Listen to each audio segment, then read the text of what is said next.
Alright, hello everyone, it's Silver Kyle, and today I would like to talk about Wii U ports coming to the Nintendo Switch, which we have seen happen a handful of times in the first half year of the Switch.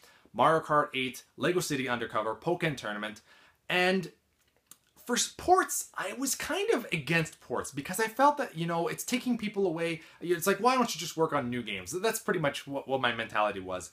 But they are working on new games. They're obviously working on new games, and this is kind of just something that's in between that allows them to get a bit more money, obviously, so that they can work on other games. And it's more so for the Switch. It makes even more sense because not a lot of people picked up the Wii U. I did. I absolutely love the Wii U and their games, but not a lot of people did. And this is a way to introduce these games or these series to those people that never played them if they end up getting the Nintendo Switch. Not only that, but it introduces it to a new, younger audience that might have never had the Wii U before, because like the Switch is their actual first console ever, not just their first Nintendo console, their first console ever. And it also gives us a game in between their big releases. So in between Legend of Zelda, we had Undercover, Lego City Undercover, Mario Kart 8. In between Splatoon 2 and Mario Odyssey, we had Pikmin Tournament. And I don't really feel that this is, if you don't want the game, you just don't pick it up. Because it really doesn't matter that they're working on these ports because there's only, it takes a much smaller team to work on these ports because they're not making a game from the ground up. They're just porting it to a system. So you already have the big teams working on the next generation games for 2018 already. You already have those teams, and you only have like a skeleton crew, I'm assuming, for these ports. So that doesn't bother me too much. And I really feel that with the Switch even more so, because it's also a handheld game, it actually is a really cool idea to be able to play some of these games on a handheld when you were used to playing them on the big screen. To me, that is a reason to double dip. For some, not a lot. Lego City Undercover, for example, I already have it on the Wii U, and as you can see, it's still sealed. I picked it up when it was fairly cheap, and I haven't played it yet, so there's no reason for me to double dip in that. Pikmin Tournament really wasn't my cup of tea when it first came out, so I didn't double dip in that or pick it up at all. I never picked it up yet. I might pick it up for the Switch. But I did double dip in Mario Kart 8 Deluxe because I absolutely loved Mario Kart 8 on the Wii U, and being able to play this on a 720p handheld was just, too good for me to resist. Not only that, but my girlfriend really likes Mario Kart 8, and it was like, okay, let's play this on the new consoles. My friends from Team Beardage, Kevin and Jason, they have also picked it up, so we were able to play with them. It was just, why not pick it up? So that was one time where I really felt that Mario Kart works perfectly porting it over to the Switch. Now, I looked at everything that came out for the Wii U, and I really came up with 6 games that I could see being ported over, and that makes kind of sense. But really, the only 3 of them that I would actually want. But I will go over the other, the 3 that I could see it happening, but I don't really feel that I would personally need it.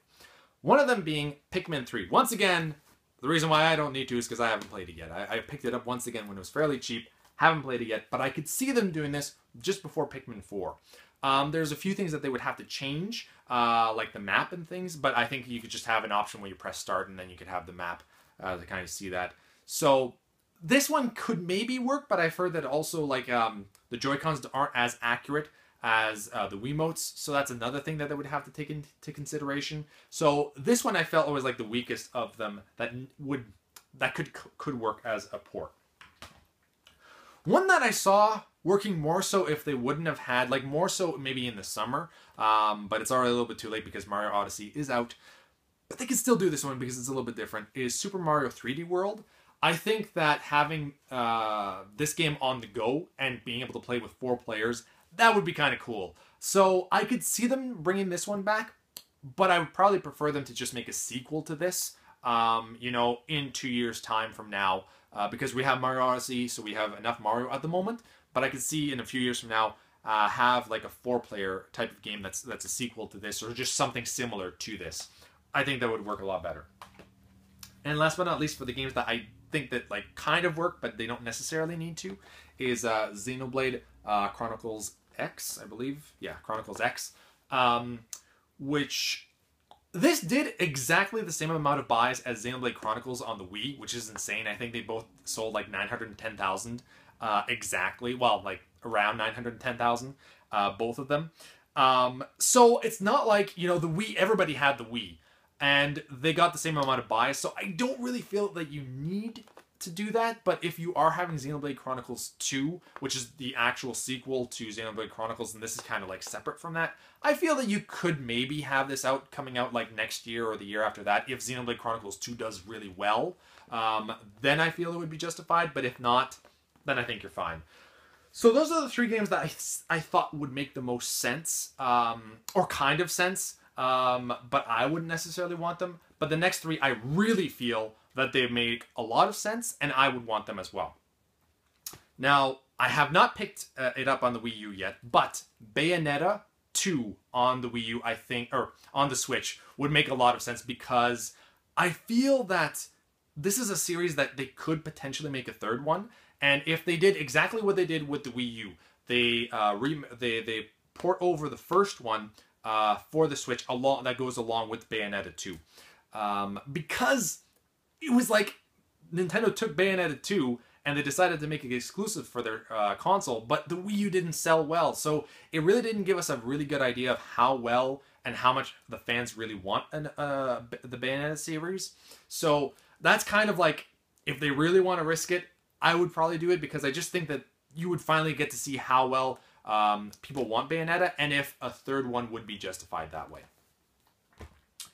The next one, I think you almost have to, and that is Super Mario Maker. Now, this did really well and amazingly well on the Wii U, but it came too late in its life cycle to really affect the Wii U sales.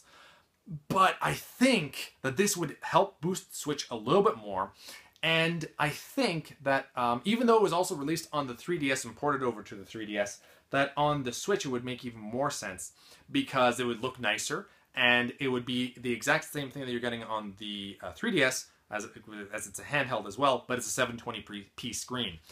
The only thing is that you couldn't really build stuff because the touchscreen would have to be like the handheld. So I think that maybe you could play the games on the TV and obviously the handheld, but when you're making something that you have to take it off the dock and play it as a handheld.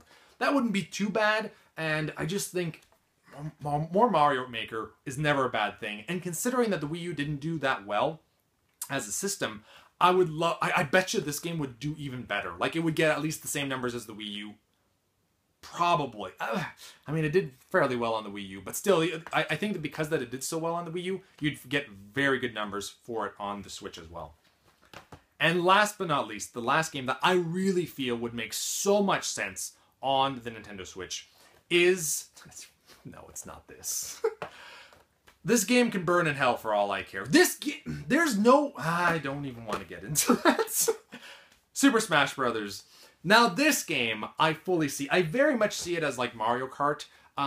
They were actually able to port this game to the 3DS, which is freaking incredible. But the Nintendo Switch handheld version is bigger and it's a much better screen. And Super Smash Brothers, I feel that like you could have this come out next year sometime. And then we could still wait quite a few years before you needed to release like a sequel to this, like a proper sequel. Super Smash, if you just remade this on the Switch, I feel that that would almost be enough until the next console, honestly. And you just maybe had like DLC coming later on down the line for the new one for the Switch. I feel that that would kind of work. Like, it would just be Super Smash Brothers for Switch, and that would work. That would be enough. But I would just love to be able to play this on the Switch on a handheld. I did pick it up for the 3DS as well, and I did like it, but I just feel that it would make a lot more sense on the Switch, and I would really, really love this. I thought they were going to do this. Like, I thought they were going to have this for, like, the fall season. I honestly thought, or, like, they would announce it for, like, early winter of, like, late 2017 or early 2018, something like that. Because I just see that it would sell so well, and then we would have a Super Smash Brothers for the Switch already. If you already did it for Mario Kart, I don't see why you can't do it for Super Smash Brothers. It's kind of like in the same league, in my opinion. Well, Super Smash Brothers doesn't even... Super Smash Brothers is more revered, but Mario Kart generally does better in sales, I think. I could be wrong on that, but I think that's how it goes. So there you go. That's my list for ports that I think would make the most sense on the Nintendo Switch. And I'm going to make another video for games that I think would make sense that were on other consoles being ported to the Switch, kind of like Skyrim, for example. So thank you all for watching. You've been Bearded In. Beardage.